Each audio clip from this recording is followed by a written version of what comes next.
Alhamdulillahil malikil haqqil mubin alladhi habana bil iman wal yakin. Allahumma salli ala Sayyidina Muhammad wa ala alihi tayyibin wa ashabil ahyar wa man tabi'ahum bi ihsanin ila yaumiddin, amma ba'd.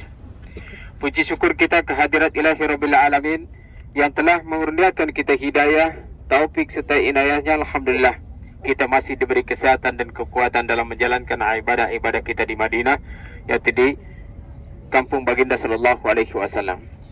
Tak lupa selawat serta salam tercurahkan kepada junjungan alam Nabi kita, Nabi besar Muhammad sallallahu alaihi wasallam, yang telah membawa umat dari alam kegelapan dengan akhlakul karimah yang mulia ini. Tetamu Allah, tetamu Rasulullah sallallahu alaihi wasallam, jemaah hari yang dimuliakan Allah Subhanahu wa taala. Alhamdulillah, sekarang ini kita dapat berdiri di mana Rasulullah sallallahu alaihi wasallam pernah luka dan mengeluarkan darah yang banyak di tempat ini. Perang Uhud berlaku pada tahun ketiga Hijriah.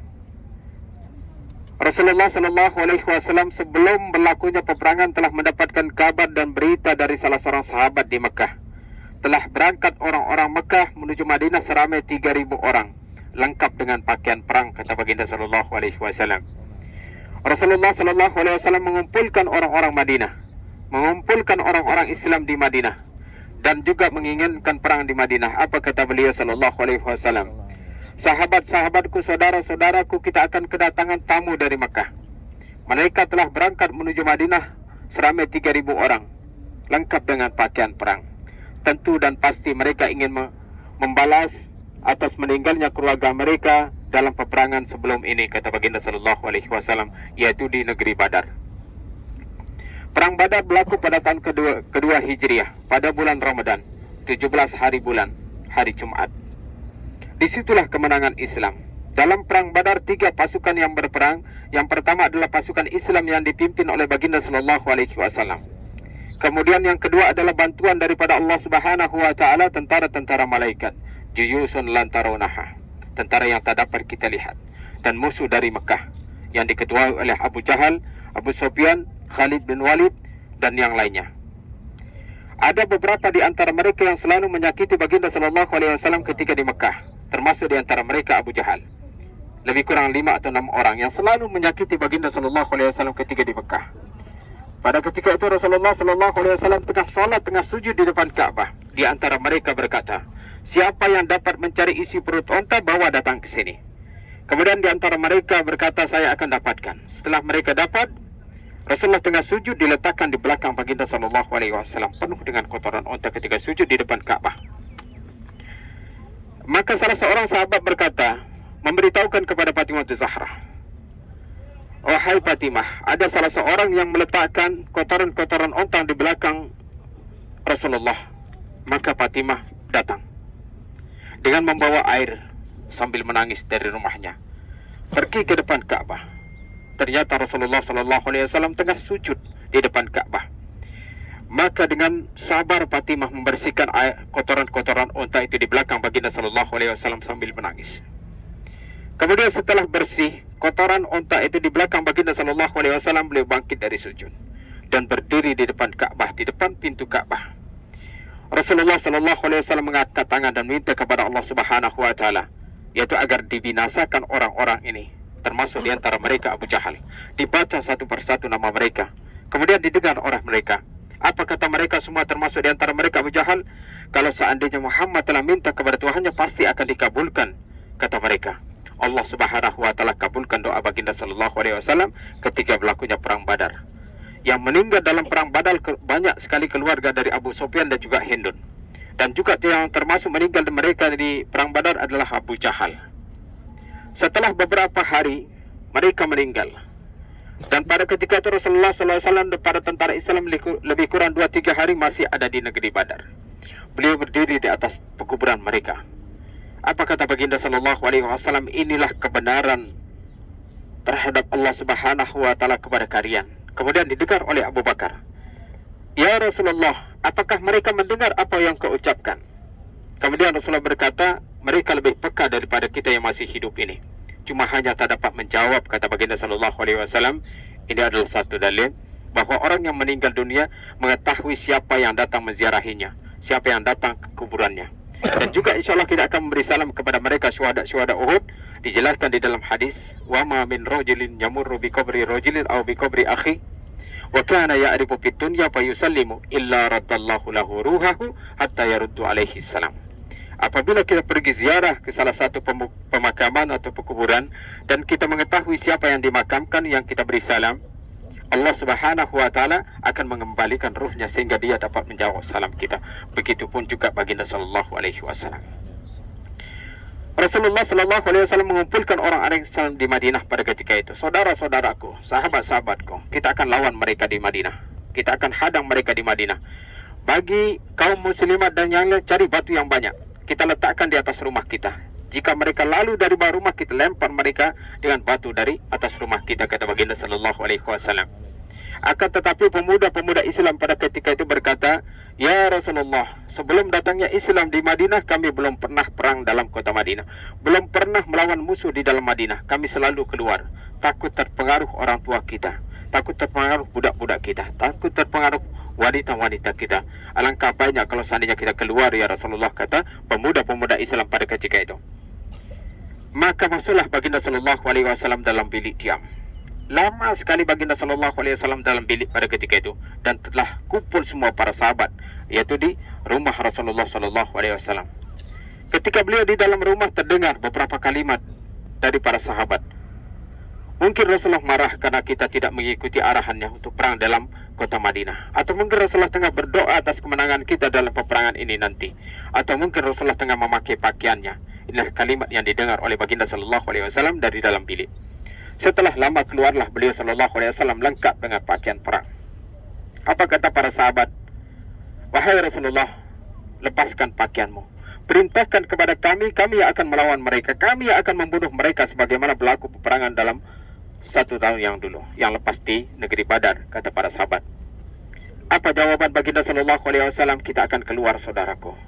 Dan pantang bagi seorang nabi apabila telah memakai pakaian perangnya tidak akan dilepaskan kecuali setelah mengalahkan musuh-musuhnya," kata baginda sallallahu alaihi wasallam. Pada hari itu adalah hari Jumat. Lepas salat asar, kemudian berangkatlah tentara Islam dari Madinah, dari Masjid Nabawi ke tempat ini. Seramai 1000 orang.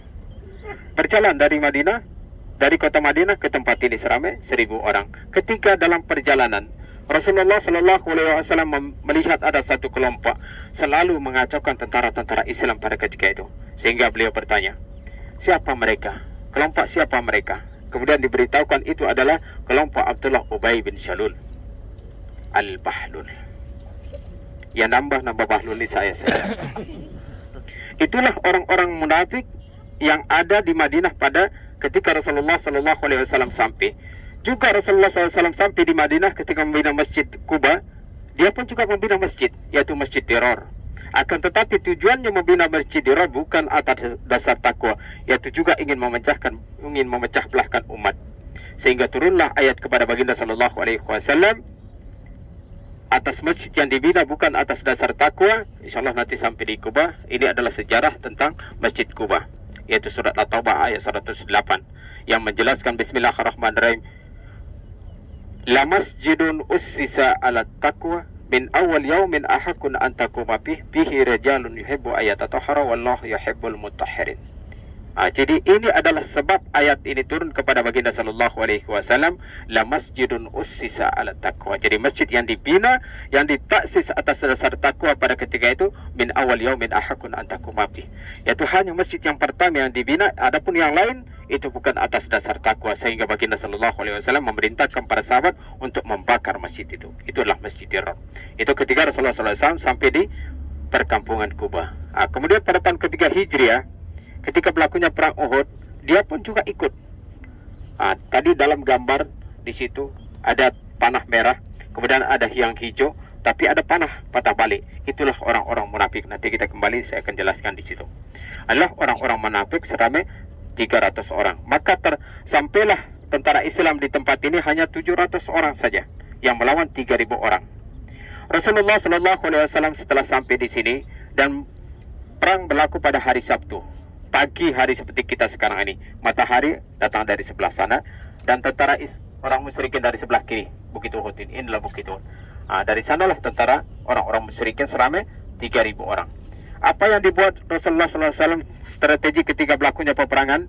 Sebelah kanan tentara Islam Bukit Uhud, dan sebelah kiri tentara Islam Bukit Pemanah. Ada orang berdiri di atas bukit. Itu adalah Bukit Pemanah, Bukit Ar-Rumah.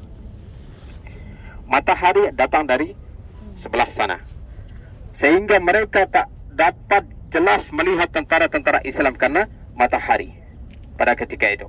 Khalid bin Walid, pemimpin 200 tentara berkuda, ingin menyerang umat Islam dari belakang, tapi tak dapat. Selalu dihalau oleh tentara-tentara pemanah di situ yang diletakkan oleh baginda sallallahu alaihi wasallam, 50 tentara pemanah yang diketuai oleh Abdullah bin Jubair.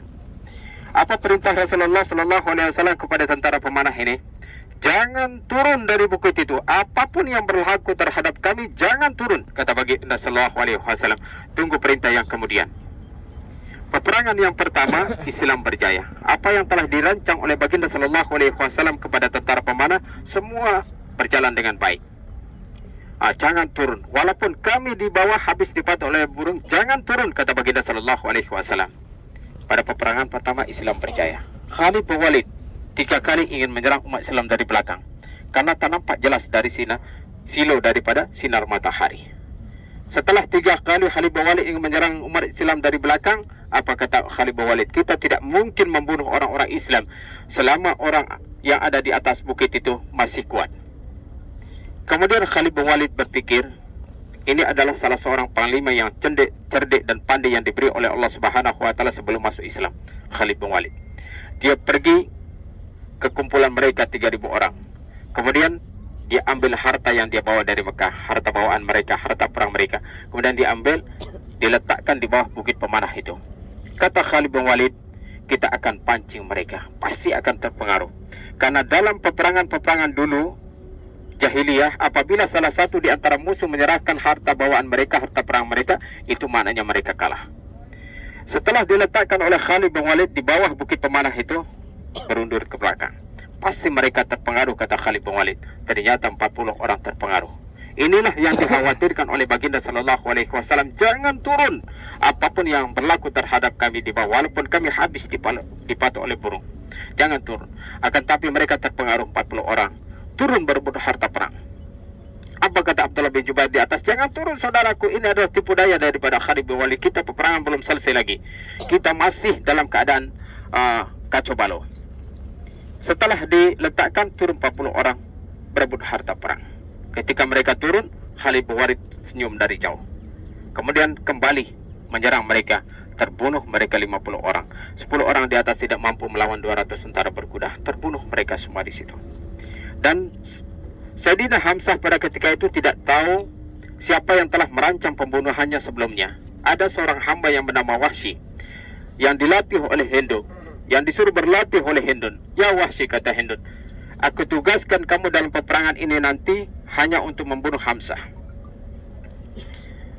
Kalau seandainya kamu berjaya membunuh Hamzah, maka aku akan beri kamu upah 50 ekor unta yang cantik, dan aku akan merdekakan kamu, kata Hindun kepada Wahsy ini. Berbulan-bulan berlatih bagaimana cara melempar tombak dari jauh yang baik.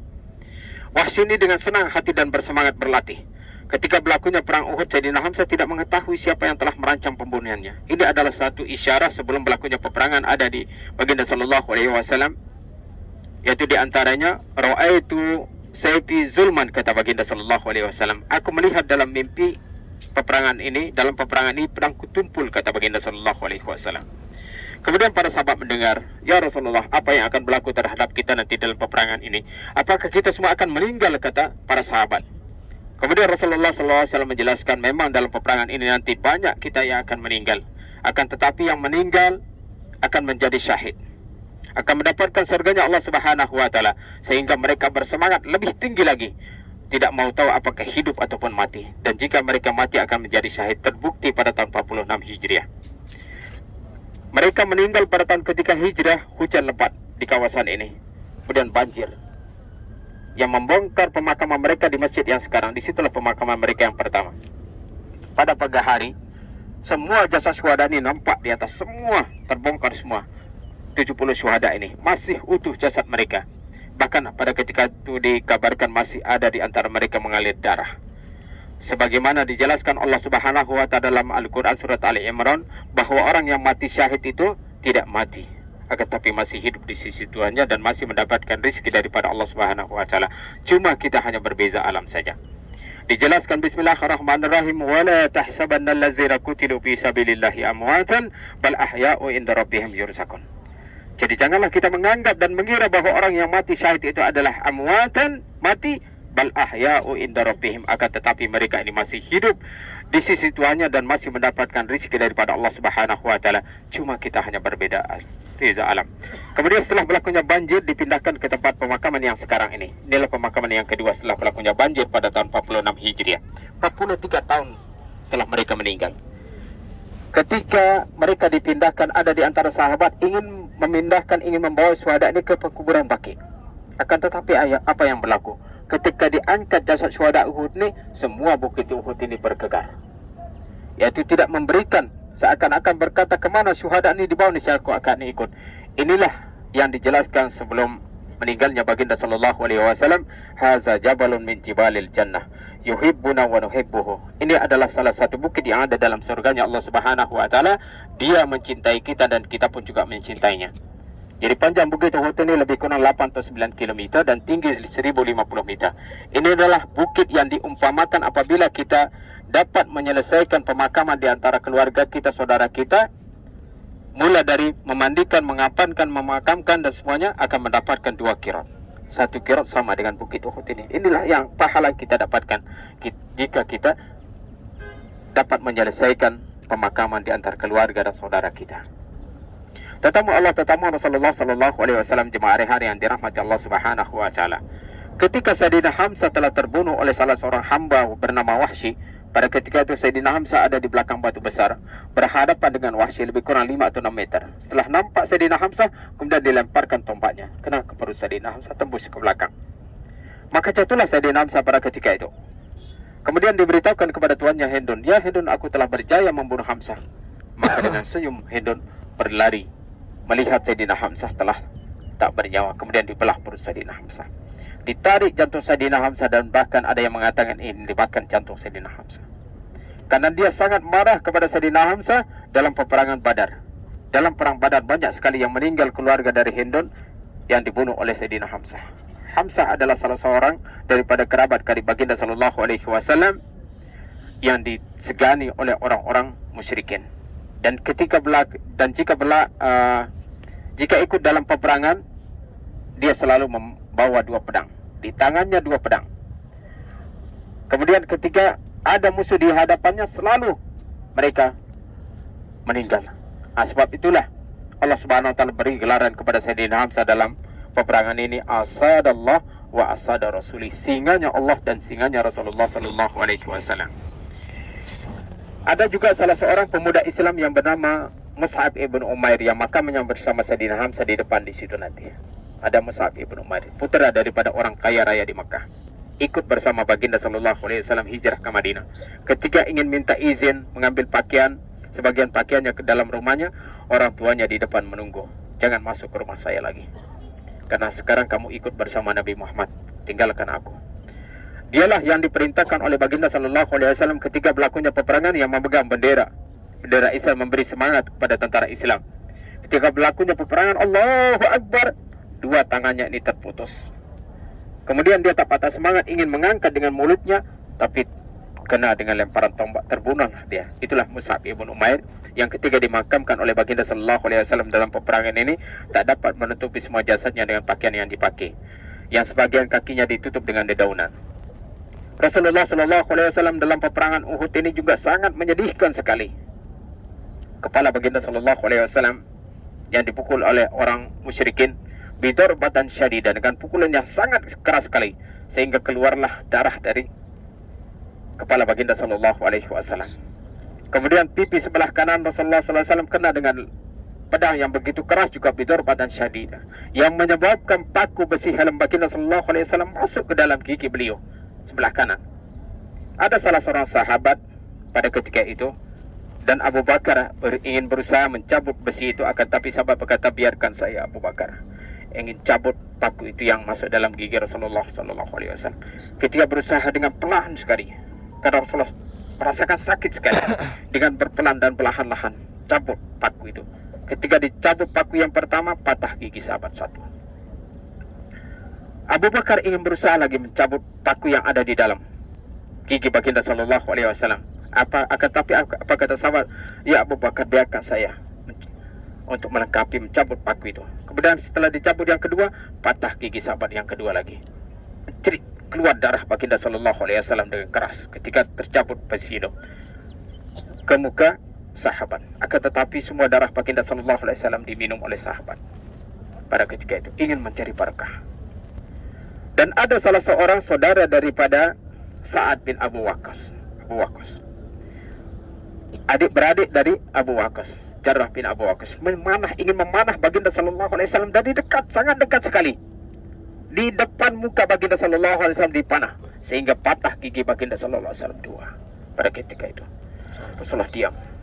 Banyak sekali darah keluar dari tubuh baginda sallallahu alaihi wasallam dalam peperangan ini.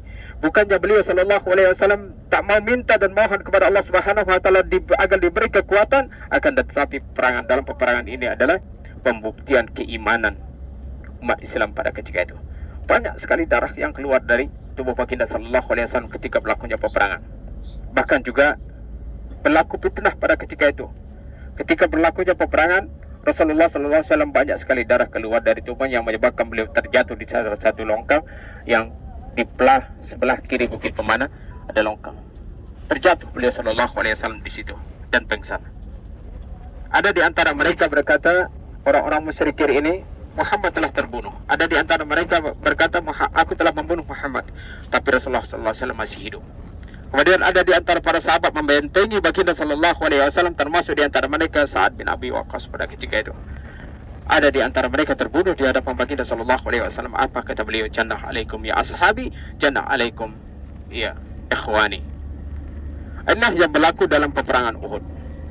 Jadi mudah-mudahan sekali lagi ada manfaatnya apa yang saya jelaskan dalam ziarah kita ini. Apabila kita kembali nanti dari melaksanakan ziarah ini, dapat kita ceritakan kepada saudara-saudara kita, sahabat-sahabat kita.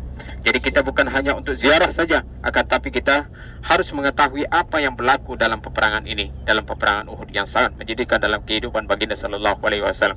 Insyaallah nanti saya akan tambah lagi dalam bahasa ataupun di tempat yang lain nanti. Kita akan ke belakang untuk memberi salam kepada mereka, insyaallah syuhada Uhud. Mudah-mudahan kita semua disatukan dalam surganya Allah Subhanahu wa taala nanti. Amin ya Allah ya rabbal alamin.